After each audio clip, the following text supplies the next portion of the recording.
அல்மா herbal அப்படிங்கிற YouTube சேனலை போய் சப்ஸ்கிரைப் பண்ணி வச்சுக்கோங்க. ஐயா, இப்போ இருக்கிற காலகட்டத்தில் எந்த 4 நேரம் சூழ்நிலை இதெல்லாம் பார்க்காம காய்ச்சல்ன்றது ஈஸியாக வந்துடுது. இப்போ குறிப்பாக இன்றைக்கி நான் கேட்ட ஒரு செய்தி பார்த்திங்கன்னா, டெங்கு காய்ச்சல் ரொம்ப தீவிரமாக பரவிட்டு இருக்குது அப்படின்ற மாதிரி.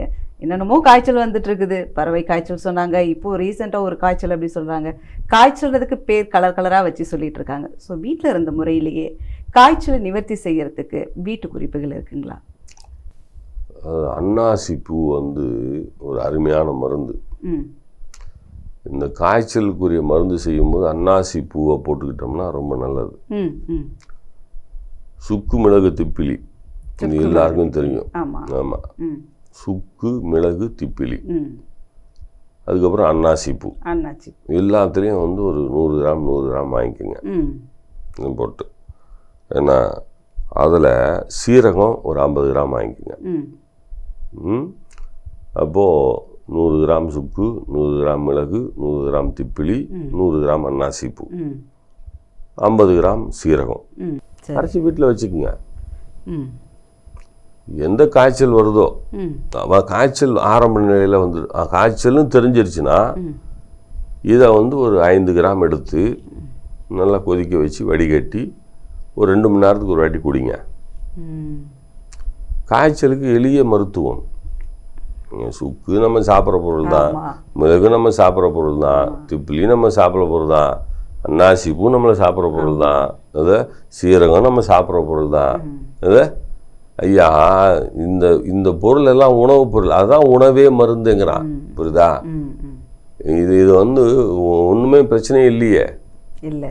ஆமாம், சுக்கு மிளகு திப்பிலி அன்னாசி பூ 100 கிராம் 100 கிராம் வாங்கிக்கோங்க. இல்லை 50 கிராம் 50 கிராம் வாங்கிக்கோங்க.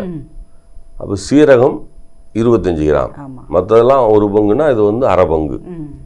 எல்லாத்தையும் போட்டு அரைச்சிக்கங்க, வீட்டில் வச்சுக்கோங்க. அப்படி ஒரு 5 கிராம் எடுங்க, கொதிக்க வைங்க. வேற ஒன்றும் ஏதாவது ஒரு மாத்திரை போட்டோமா, எங்களுக்கு ஏதாவது ஜுரம் போச்சா, நான் போய் மெடிக்கல் ஷாப்பில் வாங்கினோன்னா ஒரு மாத்திரை போட்டு போயிட்டு இருப்போம். யாருக்கு வேறு வேலை கிடையாதுங்க.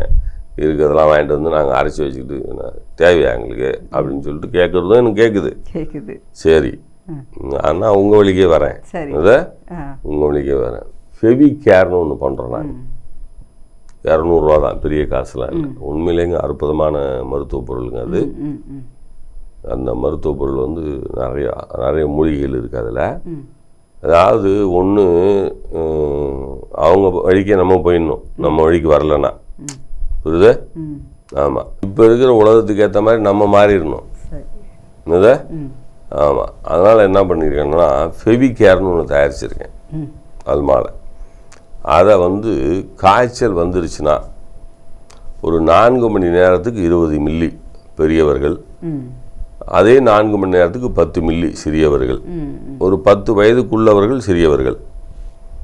ஏன்னா 3 வயதுக்கு மேல் இருப்பவர்கள் தான்.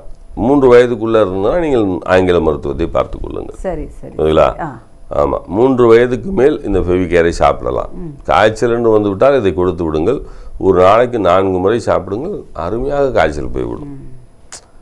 எளிய வைத்திய முறைகள் சித்த மருத்துவத்தில் இருக்கிறதையா பயன்படுத்த வேண்டும். நீங்கள் தான் அதை பயன்படுத்தினால் நல்ல பலன் கிடைக்கும். நன்றிங்க.